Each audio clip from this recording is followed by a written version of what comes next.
Do you have any idea where we really left off last episode? We got married. Today, we're going to record while we drive to the family cottage. We decided we needed to change the scenery, so we're going to the family cottage. Let's jump to the end. Addiction. Every night. Your addiction. And then drinking myself to sleep. And then drinking. That's where we found ourselves. So I was looking at my Google Photos. Okay. And there's our wedding day. Yes. And all the people Mm-hmm. that took pictures at our wedding. Mm-hmm. You know, I read a thing yesterday where someone was like, I heard this and it stuck in my brain. In 5 years, most of the people that you deal with every day will be strangers. 5 years from today? Yeah.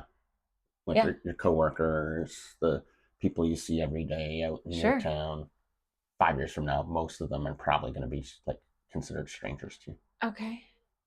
And when I look at all these people that were at our wedding, they're strangers. Some of them. Well, we don't see them anymore. No. A lot, unless they're family, we don't see them. So that was 2013. Yes. We were living above a comic book shop. Yes, our apartment. So, like a laundromat comic book shop.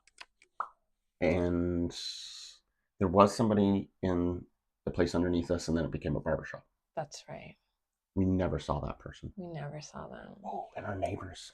Oh, we had one neighbor, and it was like a dad and son, and they're both named Frank and Frankie, and we never saw them. Frankie was the child. Yeah.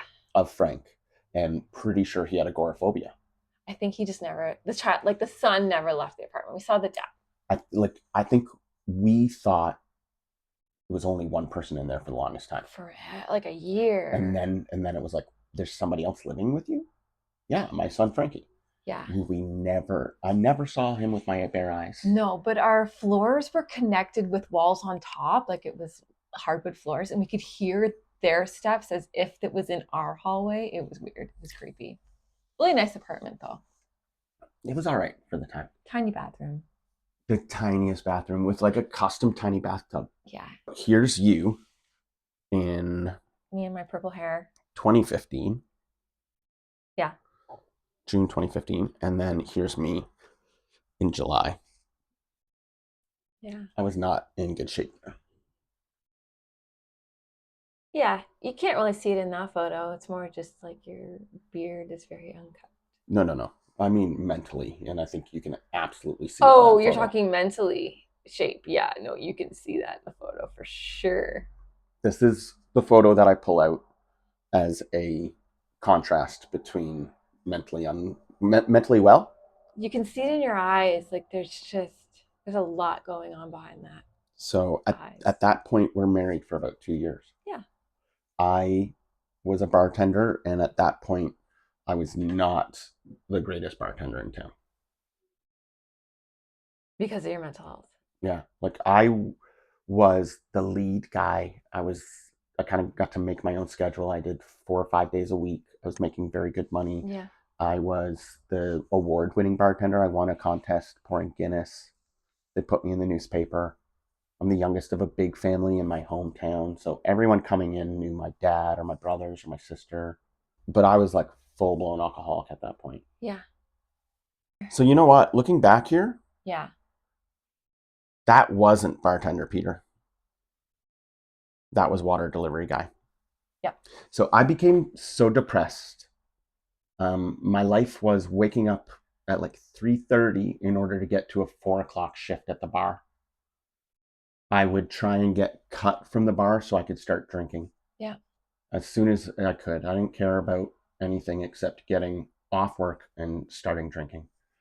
I would drink till 3, 4 in the morning. And then I would sleep all day until I would go back to work. Yes. And I would try and get cut as early as possible so that I could start drinking. Mm-hmm. I'd probably be sneaking. I used to have cups of coffee at work, which was Guinness. I would pour Guinness into a coffee mug because it would look like coffee, and I would drink Guinness at work. I forgot that. Wow. So that was our life. And on weekends, or not weekends, but our weekend was like Sunday, Monday, Tuesday. Yeah. When we were off we'd work the actual weekend and then be off for Sunday, Monday, Tuesday. And that was great because I didn't have to wait till I was done work to start drinking. You could just wake up super late, have coffee, and then start drinking at 5 p.m. I was taking all the medicine. So I was on a lithium antidepressant, another antidepressant, a mood stabilizer, something for sleep. I was taking all the pills. I wasn't getting better. I was gone from the bar now, and I am like, by the time we got to our second anniversary, they cut my shifts at the bar without really much discussion. They kind of forced you out. My boss was uncomfortable talking to me about my mental health because I told him I'm bipolar.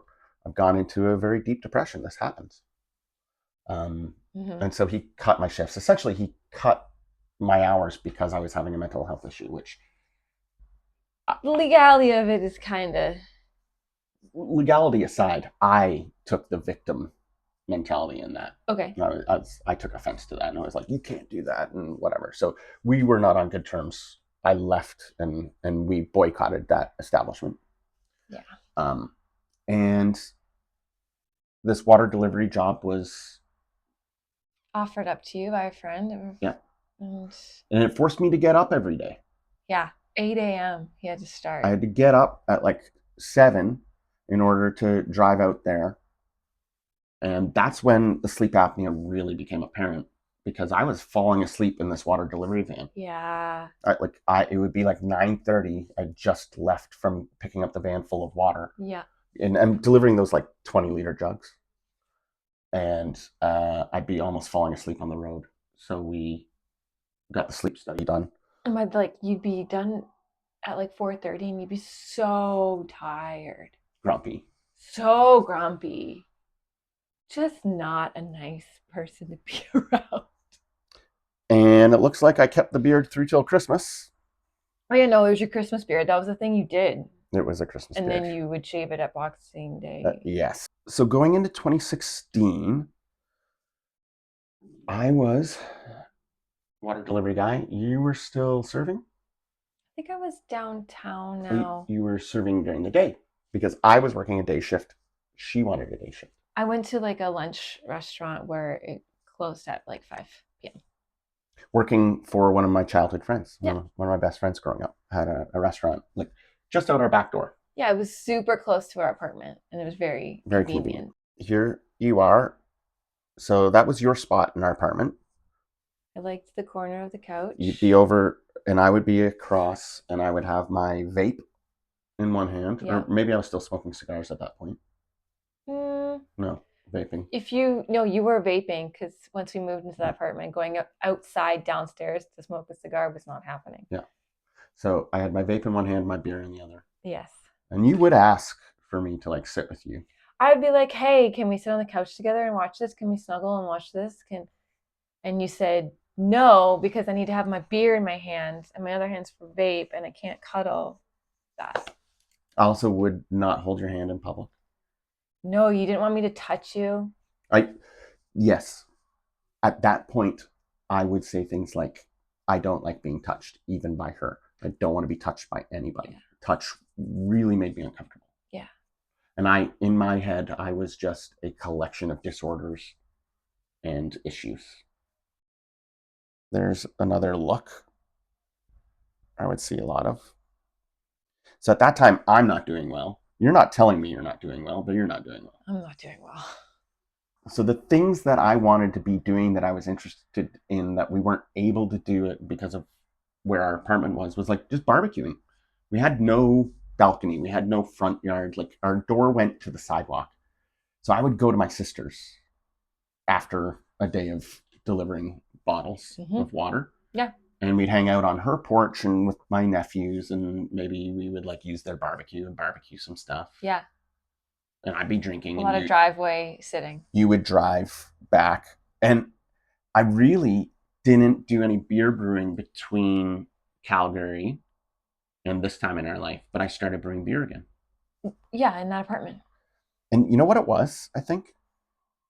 At some point around here, I stopped taking my antidepressants, my medication. Yes. Right? Sometime around here, You didn't refill them. I just stopped because I had a lot of time to think out in that van, driving across Ontario. Like I would go from here about an hour into the city, sometimes as far as like Pickering. Yeah. I could do 9 hours of driving in a day all over Ontario, delivering these bottles of water and thinking. And I got to the point where I was like, you're better than this, Peter. And we had started trying to have kids. Yeah, we pulled the goalie, as we said, after a year of marriage. There wasn't any real discussion. I remember being on that couch and going, hey, do you want to just go for it? Yeah. It was a split minute decision. It was like right before we had sex. Yeah. I was like, hey, why don't we just not use protection this time? Mm-hmm. And that was pretty much the amount of discussion we had. Yeah, because I was on the pill before that, but it made me depressed and moody. I didn't like it, so I stopped. And then, yeah. So that was as much discussion as we had about starting a family. It was. But the thing is, we had always talked about it because that was like, for me, I didn't really have a career in mind or something that I wanted to do with my life at all. So I always just fell back on, well, I'll just be a mom. I'll just get married and I'll have kids. That's what you do. That's what your sisters That's do. what my sisters do. That's what your That's what my sister-in-law mom did. That's what my brother's wives are doing. So that's what I'll do. In 2017, this is when I got off my meds for the first time. It was the first time you'd met me off of lithium. That's right. And lithium was the one thing that I think really changed my moods and behaviors. And I decided, after reading articles about what's going on in the world in 2016, that now that I had 24-hour surveillance, Mm-hmm. that I could get through depressive episodes using psychedelic mushrooms. And my hypomanic episodes would be your responsibility. You wanted me to tell you when you were becoming manic and then She was very based off that. You wanted me to be your meter. She was very good at just calmly saying to me, hey, Peter, you're starting to spin. And Yeah. I would listen to her and go, okay, all right.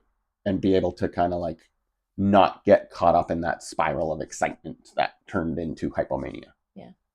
And for the depressive episode, which I had accepted, it's coming no matter what, I would try psychedelic mushrooms, which I had experience with back in my recreational drug use days.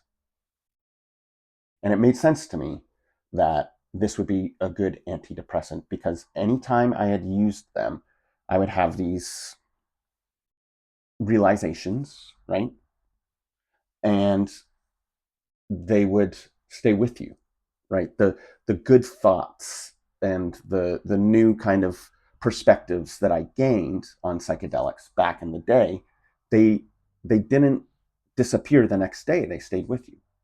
Whereas cannabis, if you're gonna like get high with some friends, you get these fun ideas and you're like, that's hilarious. And then the next day you look back and go, we were just high. You're like, oh, that wasn't as great of an idea as I thought. But I remembered there was this different quality to psychedelic mushrooms. And I thought, yep, when I get depressed, I'm gonna go get some of those. And I'm going to take them and we're going to see if that can be the thing that stops me from going into deep depressive episodes that make me want to grow my beard and stare into the distance. And like, it worked. Well, first, I just stopped the medication. Yeah. And I got this barbecue. The barbecue. Because we didn't have like a porch or anything, barbecue for me was out of reach. And I'd never done charcoal barbecue. And I had started like really getting into like cooking again. Mm-hmm. Mm-hmm. Yes. You cooked for me a lot. When I stopped, but I think it was when I stopped taking the pharmaceuticals. When you started. I had a little bit more interest and energy, and it was like, I want to do things with my life. I don't want to just go to work, come home, get drunk, go to sleep, and go to work. And the things that I wanted to do was create. And for me, it was like, okay, I want to make beer. I want to slow roast a brisket. And we could do a little bit of that at my sister's. Yeah. But we were deciding it's now our time. And why were we in that apartment? Why were we in Orangeville? It was because the coffee shop failed. We were penniless and we needed to rebuild. Yeah. And like, we had then gained friendships and felt like Orangeville was a good home. But so even like our neighbors who were really good friends, they just moved, didn't they? Who moved first, us or them? Them. They moved first. They moved 30 minutes away. Yeah. And we would probably go and visit them at their new house 30 minutes away every weekend or every other weekend. Every other weekend. Right? That was our social life. Yeah. So we started thinking, where would we move if we wanted to get a deck, a front porch or something. Here's the thing. We got this barbecue because Air Miles was changing the way they do their point system. So he had all these points and he's like, I need to buy something. So he's going through and he's like, this barbecue is what I want. I'll use it eventually. So we get this barbecue and it stays in our apartment in the living room for a while. It was there in January. It just sits there. But that was the thing that forced us to look at places to live. And we didn't find anything in Orangeville that we started looking in Orangeville and we're like, wait, why are we staying in Orangeville? There's nothing really here that we need to stay for. So let's start looking outside. We kind of created a radius for our search, which was between each of our families, each of our parents' houses. Yeah. And the idea of being too close to her family was no bueno. I was not on board with that. So it was kind of between, let's say, London, Ontario, and Toronto that we were looking. Mm-hmm. And why did Kitchener ever come up?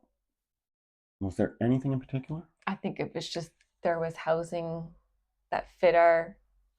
Yeah, we started looking at prices. Uber. Kitchener was like the first city in the area to have Uber. So he could quit his water delivery job and immediately start working with Uber for an income. What I was doing at the time that I thought would be my new career, right, was voiceover. Yes. So I bought a little microphone and borrowed an interface from a friend, and I was starting to try and do voiceover because what was going on deep down inside for me was, we're trying to have a kid. Mm-hmm. I don't have a career, savings, a job. I had some debt. Mm-hmm. I got to get my shit together and I have to be provider for this family that we were going to have. And it was like, how can I do that and also be interested in stuff? And a friend of mine had started doing or pursuing voiceover, and I was like, well, I can do that too. So the plan was, I'm going to become a work from home voiceover actor, and it's going to take a bit of time, but I'm not going to give up till I'm successful. And the way I'll pay my bills, if we move to Kitchener, would be Uber, because they just made it legal in 2016, early 2017. So you actually started going in the evenings to Kitchener to make money. So before we moved there, to test it out, I had to drive the hour to Kitchener and do some work there and be like, could I make enough to keep the lights on so that I could do voiceover auditions during the day and Uber at night? Yeah. Now, our friends that we spent almost every weekend with, they were halfway between Kitchener and Orangeville. Mm-hmm. So our social life was like, we'll just be going the other direction. Didn't really change. And we now had a house with a guest room, and it's like, oh, they could come and visit us. Yeah. This is me holding my sperm. Yep. doctor said, hold on to that and keep it warm. So after a year of trying to conceive a child and it not happening, we went to see a doctor and she was like, well, yeah, that is kind of strange that you haven't conceived yet. So let's put you into fertility clinic and we'll do some testing. So we did all the testing and they were like, there's nothing wrong with you. Should be fine. We'll just start to like monitor my cycle and, go from there, try like really thought out, timed trying. And still wasn't happening. So it's like, okay, then the next step is IUD. Is that what it's called? IUI. The turkey baster is what I called it. I forget what it was. Where they take his sperm and then they inseminate me with it. They clean it first. I don't know what that means. I don't know what that means either. But they would clean it. They do some science thing. I would go to the basement of this facility that I called the masturbatorium. And I'd go down there and provide them with a thing, and then they'd wash it, and then we'd go and wait, and then we'd go into a room, and they would take this long hose. Yep. Put it in you. Yep. And we did that 6 times. We did 6 of those. 6 times. The whole time you're being injected with hormones in order to create more stuff? Yeah, I didn't have the injections as much with that.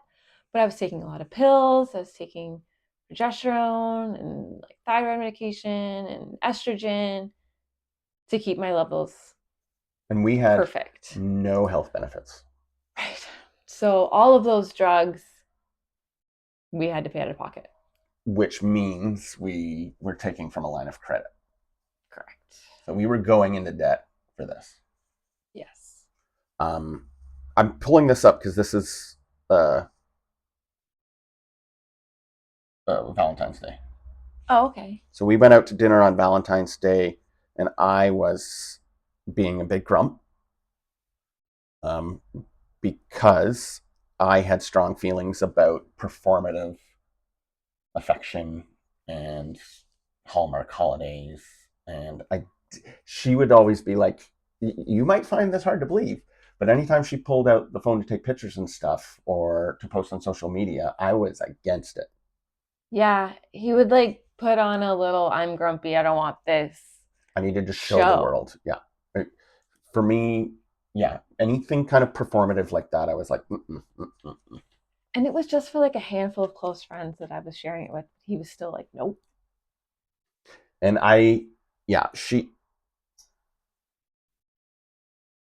So Valentine's Day was never not romantic at all. What I would have expectations and they were never met. Now, one thing that we were really excited about moving to Kitchener was that they had a bowling alley. And here we are. Okay, so we found a house in Kitchener that was perfect for you. My dream house.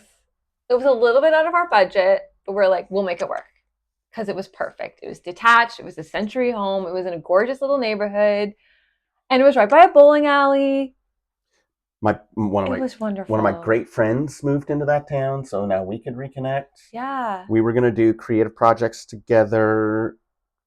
And then I went and I got a serving job at a pub downtown where I could walk if I needed to from our house.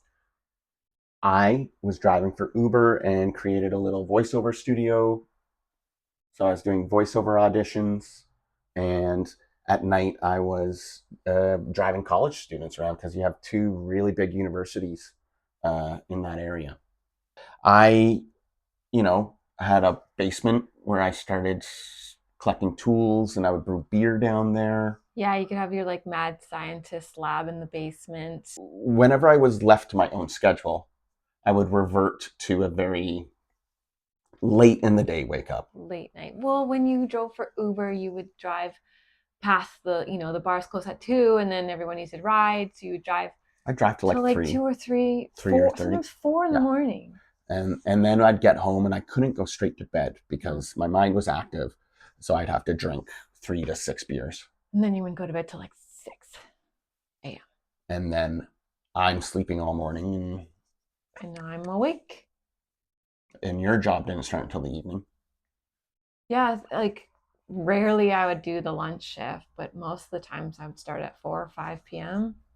Or you'd be up at like 5 or 6 in the morning to drive to the fertility clinic. Oh yeah, that was a lot.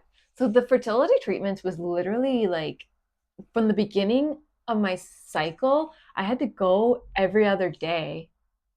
And then it was like, okay, now you come back, and I had to go every day because they needed it to be exactly timed for my ovulation for all those inseminations. And then when the 6 inseminations didn't work, we did the IVF, which was when you take my egg out, you take his sperm out, and then they put them together, and then they freeze them. And then when I'm ready, they just put the whole conceived egg, The fertilized embryo. That's the word.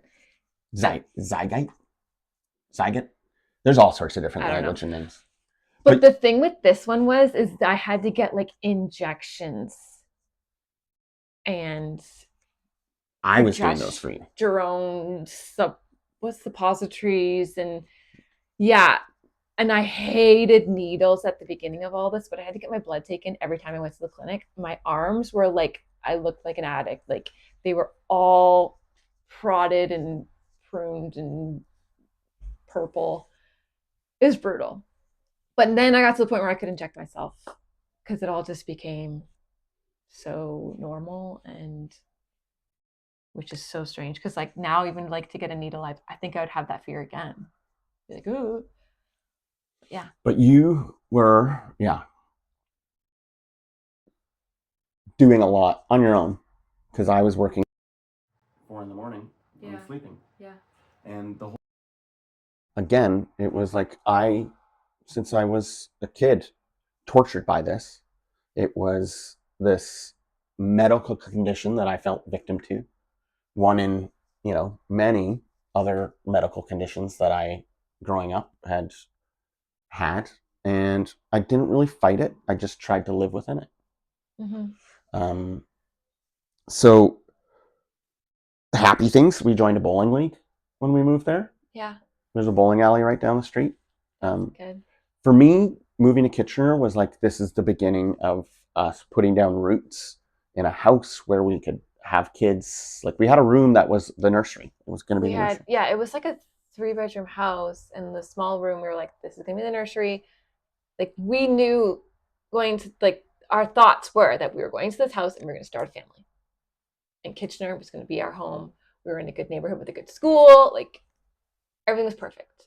So we did 6 of the turkey basters before we had to do the big procedure, which was a lot of drugs and medication. Yeah. And I mean, thousands of dollars that we're spending on these beds. Thousands, like $5,000 per month.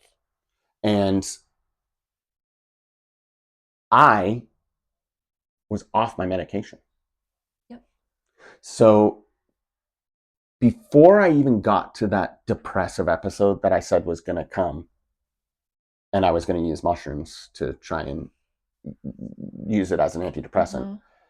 I was at one of my friend's 40th birthdays, mm-hmm. and my other good friend was there, and he had some mushrooms, and he said, I've been using these again, because we took them when we were like 20. And so I had a little bit, and after that experience, when I say a bit, I had like maybe 1.5 to 2 grams at this party, which is a significant amount, but also I was social and I was with old friends, mm-hmm. friends that I made in my college years, so 18 to 21. And I was having some anxiety about my voiceover auditions at that time. I'd also completely quit vaping nicotine. Mm-hmm. So I was off nicotine and I was having little anxiety attacks. But after this experience on mushrooms, the anxiety was gone and my mood kind of stabilized. And I thought, there's something about this. I want to dive into this deeper. And so that's when I started what I call my mushroom experiments. Yes. So I started experimenting with small doses, big doses, starting to create recipes of tea. At first, it was always me trying to find somebody to do it with because I was afraid to do it alone. But as soon as I was able to go into an experience alone, then I was really starting to unlock some things. And I would talk at length to anybody about this miraculous antidepressant quality of psychedelic mushrooms. So that's what I was going through. Yes. And you were getting injections and medication and waking up early to drive to the doctor back and forth. Driving to the doctor by myself all the time. And then working at the pub, making new friends there. Making lots of new friends there. Now, there was something kind of new and interesting that was happening there, which was you didn't want to introduce me to anybody. Oh, yeah. So when we were in Orangeville, so when we were in Orangeville, I was in roller derby and I made friends and it was lovely. And then he would come and hang out with us and we would go to after parties at the pub that he worked at. And everyone on the team got to really know him. And of course, he is very outgoing and lovely and funny. And they fell in love with him, as people do. But then every time I would show up to things, they'd be like, by myself, they'd be like, "Where's Peter?" It wouldn't be like, "Hey, I'm so glad to see you. Where's Peter?" It'd be immediately, "Where's Peter?" And it became a joke that like a bunch of them would like shout it. It would be like the tagline whenever Esther showed up. And so that really got to me because I just wanted them to just like me. And so I kind of like put these walls up when we moved to Kitchener of I don't want my friends to meet him and fall in love with him again and then be consumed with being a friend with him and not just a friend with me. And this was something that you almost planned without talking to me about. Yeah. And then when it was like coming out that like I actually don't want to mix these two worlds together. Mm-hmm. That's when we came up with the bacon analogy. Yeah. So we would say that everybody loves bacon. Everyone loves bacon. I'm like a lovely strip of bacon. Everyone loves it. But Peter is a pile of bacon. I'm a big old pile of bacon. Big old pile of all bacon. You can eat. Sometimes it's too much. But everyone would probably prefer the pile of bacon to a plate with one strip. So I was trying to comfort you somehow. He would comfort me with this little analogy. You're still bacon and everybody loves you. It's just I'm this big pile of bacon. And I understand how you can get lost and camouflaged by the big pile next to you. Yeah. So I just always felt overshadowed. So I wanted my friends to be my friends. I understood that to a point. And I think maybe around that time is when we started talking about Independent Esther. Yeah. So Independent Esther was acknowledging the fact that you went straight from your parents' house to a very controlling dormitory system at 2 different colleges. Yeah. And then moved in with me. Yeah. Without being invited. We discussed that already. But you never really had independence. No. I never felt confident in myself to have that independence. I immediately leaned on you. There was a lot of projecting onto me. Yeah, absolutely. Maybe around this time, maybe a little bit later, is when I started to realize you would ask me for permission for things. And I'd say, you don't need to ask permission. That's something you did to me. Yeah, I think that came a little bit later. Later, yeah. Yeah. I think I'd grown a bit more before I had that awareness. Realized that I was doing that. Yeah. But she was, when I'm sleeping all day long and she's working at night and had her mornings free, I was like, this is great. You can have your independent time. Yeah. And so I'm learning more about my mental health diagnoses and stuff through my experimentation with psychedelics. You're going through all these hormone treatments for fertility. And we eventually get to the point where they did the egg retrieval. So this is our baseline. This is before the drugs have taken effect. How are you feeling? Which emoji character are you right now? Okay, we'll check in later. I have a video here, and I don't know if I'll splice it in or not, of the day that you did your egg retrieval. When I'm on drugs? Yeah. She's on fentanyl after they pulled, I think, 13 eggs out of her, and then they were going to try and inseminate all those and see how many are viable. You can fit it in. Okay, so I will insert video here. How's the fentanyl? This isn't David after dentist. Oh, no. It's just, what, crackhead Steve after... They only gave me like that little syringe. Did you ask for more? Oh, then he's like, well, don't like, did you need too much? Did you say, may I have more drugs, please? No, I just vocalized with you. I survived just fine. What I did was very difficult. Shut up. You did that for pleasure. You did that for pleasure. On the reg. On the regular. After the egg retrieval, they did the insemination, and out of 13 eggs, 5 of them took. Do you feel like she's the one? Like, here it is on Spotify. Or you feel like you could be with her for the rest of your life? I'm gonna be. We just made babies. You had a child? Well, we made 5 embryos. Okay. They're on ice right now. Okay. Okay. Oh my So- god. So you're Touch waiting. wood. Touch wood. Well, she's going to Uganda in March, so I didn't want her to get pregnant before that. So Right. we'll implant after. Yeah. This is our wedding song. Okay, seriously? That's so good. You go in and they inseminate. Is that the right word? Mm-hmm.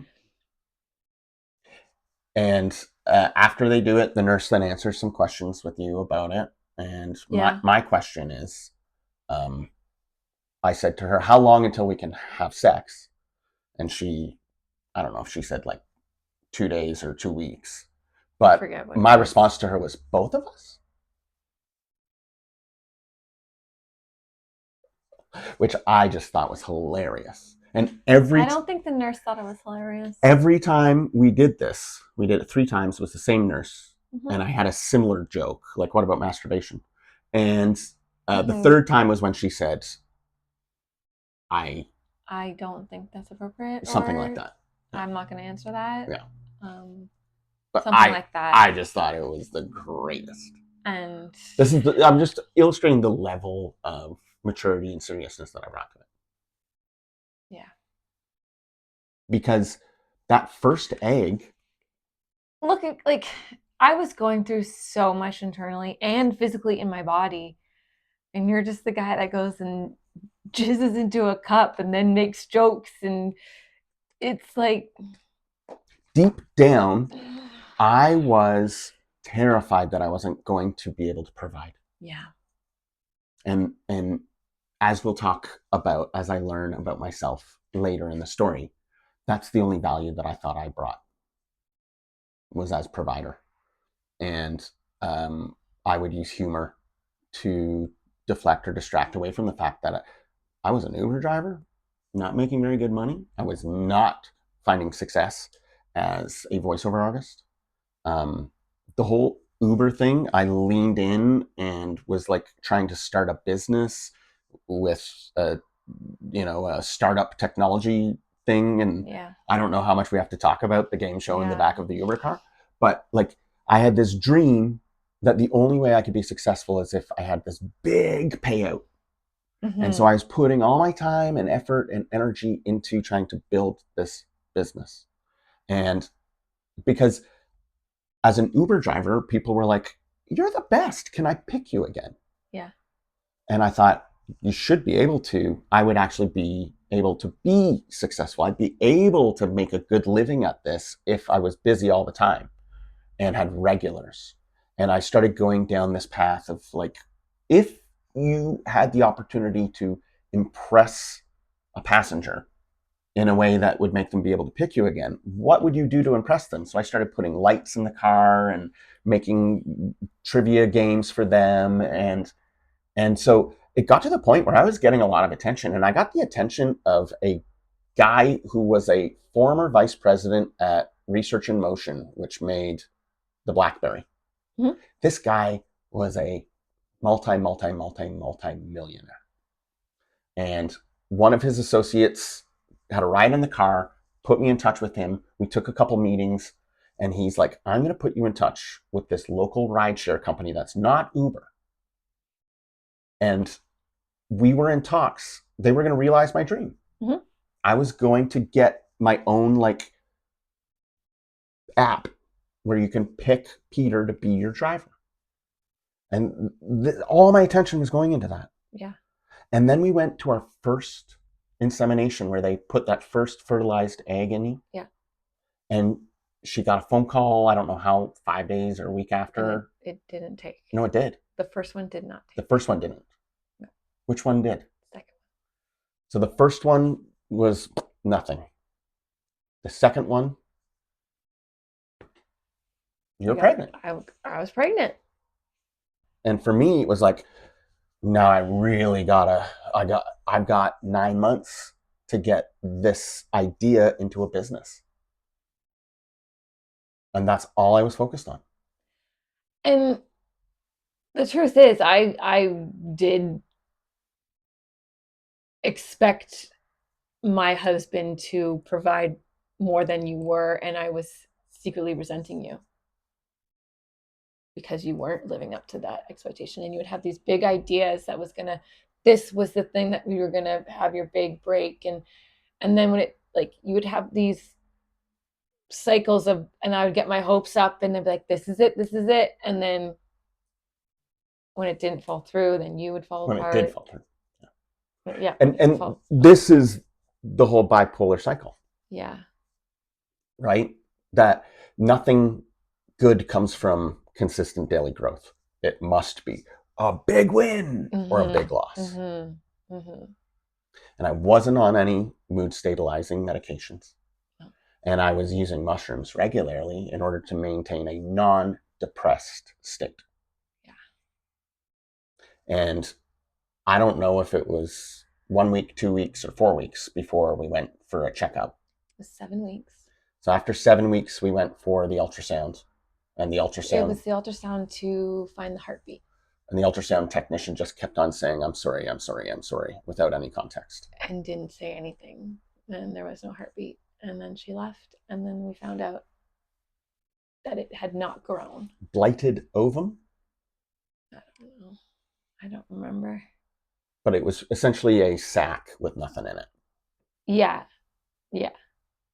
At which point you had to have a DNC, which was a pill. So it's pretty much like an abortion pill where you take it and then your body essentially you give birth to it rejects it. But you feel like the contractions, like the pains of childbirth. I mean, I've never had a child, so I don't know what it actually is, but I can assume that that's what it's like because it was very painful. It was the day they told us that we went and got the medicine for that. Yeah. And as we were driving home, we were about 5 minutes away from the house when I got a phone call from the CEO of the company that was going to make this app for us. And pretty much he said, we're going to do it. Peter, we want to meet with you. We're going to create the Pick Peter app for you. Mm-hmm. Then we drove 5 minutes down the road and got to the house and we're like, well, better not put it off. Yeah. So it's like that morning I woke up pregnant, went to the hospital, went to the clinic, found out I wasn't pregnant. We drove, he got the call that he's going to start this business with this company. We get my pills and it's like, okay, now you're going to take this because you're not pregnant. Now you're going to get rid of it all and start over. And she, from my perspective, went up and pretty much sat on the toilet crying for a long time. and I felt absolutely helpless.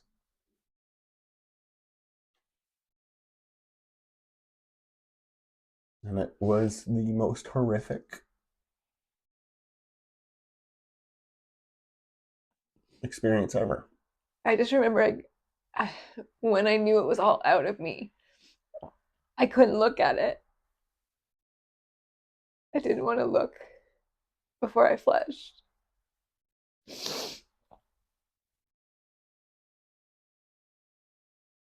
And I just felt so detached from it all. And you wouldn't let me in. No, no, You wouldn't let me comfort you. no. I've always just, if I'm feeling emotional, I take myself out of the situation and But also, before this even happened, you had started pulling away. absolutely. Because we haven't talked about your mushroom trip, No. which was before that, wasn't it? I think so. The timeline is confusing for me. But I had been singing the praises of the antidepressant qualities of psilocybin mushrooms, and I had been feeling a great benefit. I was coming up with ideas and, classic bipolar move, starting a business, but I wasn't depressed. And I think it was after. Just after. yeah. Yeah. So she was very depressed before this and after that. Yeah. And I wasn't.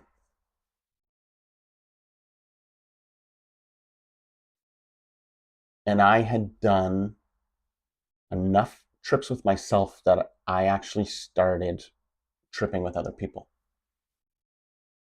And I said, I don't care if you're just doing it for me, do it for me. Because I believed that if she did this, she would blast through all of the pain without working through it. Yeah. And just get to those antidepressant qualities, and it would lift her spirits. And that would just be the fix, the cure-all. And you did agree to do that. Yeah. And you looked at me as soon as it started to kick in and started crying. And I had done this with enough people. I'd done it myself over and over and over again. I developed this kind of ritual or process that got me to what I understood as like the antidepressant peak.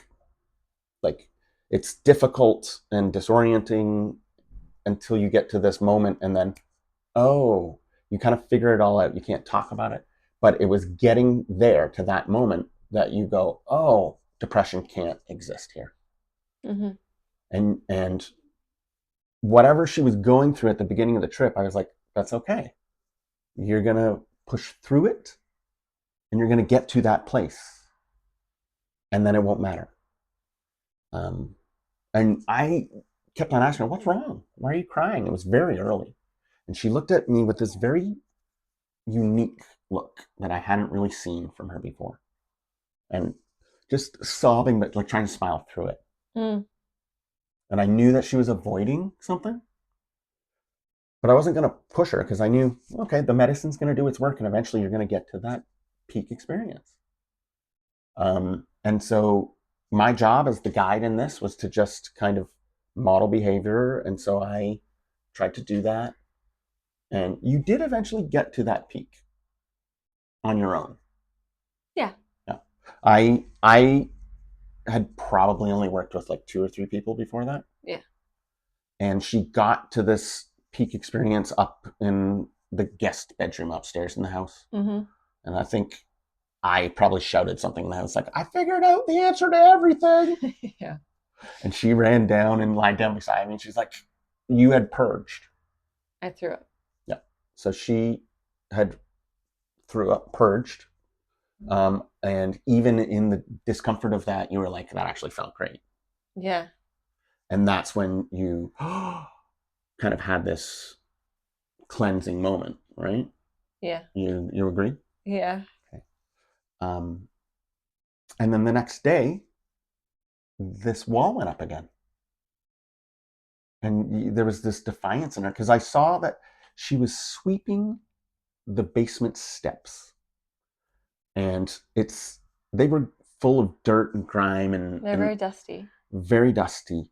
And I was like, she's seeing the things she wasn't seeing before. You couldn't just walk over it. You had to pick up the broom and sweep it. Yeah. And I was like, that's it, Esther. Yeah. You see how when you do this experience and you go through that, it's very difficult, but you get to it. Your eyes open up to everything that you had been avoiding, the lies that you couldn't look at. And there was something about her that's like, I'm not going to let him have this. Mm. And I think maybe you then went on a walk to the park or something to kind of get away. But she started going on more walks and leaving the house. And for me, that was a big win because you weren't on the couch swiping. Sure. In your very depressed state. Yeah. So the third attempt at fertility, one didn't work. One kind of did. And then we went through that horrible experience. And then you went and tried one more time. Mm-hmm. And then when it didn't work, I was like, okay, I'm done. I need to take a break from this. I was very much detached from it and being like, okay, that's your decision. It's your body. You're the one that's gone through all of this. And so we decided to just take a break. Take a break. There was 2 embryos left and we were just going to freeze them. And we'd pick it up back when I was ready. I was still, at that point, driving for Uber, right? Yeah. I was probably still trying to do voiceover stuff. Yeah, and you had started your Pick Peter. Yeah, so I don't know how much you want to hear about that whole thing. That's a whole other story. But I got the app with the company and was going to start expanding to other drivers. Yeah. And they shut down the entire program without even telling me a week before my second driver was going to sign in. Like I installed the software and the tech into his car. Yeah. And so that dream just collapsed. And that's probably 2019 at that point now. By 2019, just before COVID hit, we were in the break. My whole Pick Peter thing started and stopped. I made a lot of sacrifices in order to keep that program going, and it didn't work out. And we were $20,000, no, more like $30,000. $30,000 in debt. In debt, counting money to buy cheese is the way I put it at the time. We were in the grocery store, and this is. I remember this very clearly. This one moment. It's like November or December 2019. We're in the grocery store, and I had taken money out of our line of credit in order to pay the interest on our line of credit. Yeah. And this was a few months now that I was taking the last remaining dollars out in order to pay the interest. And we were at the grocery store counting change to see, do we put cheese on dinner tonight or not? Do we put cheese on dinner? Are we at the point where cheese is something that we have to just say no to? We were counting our money for cheese, and we used that language after that to describe where we're at financially. At the time, I was just happy to not be depressed. I had continued kind of figuring out this role of psychedelic guide. I'd now been guiding people on psychedelic trips out of the house. Complete strangers would come. I'd be introduced to them, and I would guide them through this experience. And I would use the language of getting there. There was this place you could get to that would completely cure depression. Yeah. And you, how did you feel about that? I saw that it was working for you. And I was like, this is great for you. Keep going. But for you? But I was like, I don't think this is for me. I'm not gonna participate anymore. She was pretty adamant. I will never, ever, ever go through that again. Whatever she went through on that trip upstairs alone in the room. Yeah. So I went into the spare room and I faced something. And I was just like, thank goodness you faced it and went through it. After what transpired, I never asked her to talk about it. That was never my business. No. But what after transpired, I had a pretty good idea what she faced. And it had a lot to do, in my mind, with your religious beliefs. My religious upbringing, my relationship with my father. And our relationship in faith in the church and whatnot was really starting to be changed and informed by my use of psychedelics. Yeah. Your one big trip. Yeah. And we were struggling a lot, I think, with how we grow forward with that and how we, talk about it around our families. Yeah. I know that I struggled a lot with the language I used with you because I thought, veering into areas that you weren't comfortable with. Well, you would start to use language that resembled a religious upbringing and religious knowledge and language. And that I didn't like that. But I was also still trying to hold on to my faith and like I was still saying we should find a church to go to. I was trying to find that that community that I could feel comfortable in, and I was just all over the place. And I was at the point in my healing and growth where I started to realize I'm not a victim, that my medical diagnoses are things that I can overcome. My sleep is something that I'm going to have to be able to figure out. And I started journaling at that time. And as I started to write things down on the page, I couldn't avoid the fact that I'm an alcoholic. I'm an addict. I mean, I knew I was an addict since the whole sleeping pill thing. But I was like having these ego deaths over and over again. And it was like, I'm going to make this work. I'm going to control that which I can, where there was so much outside of my control. Yeah.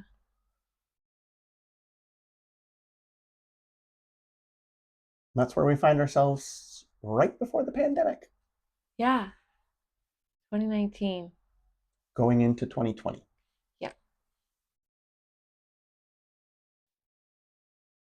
We covered a lot there. We sure did.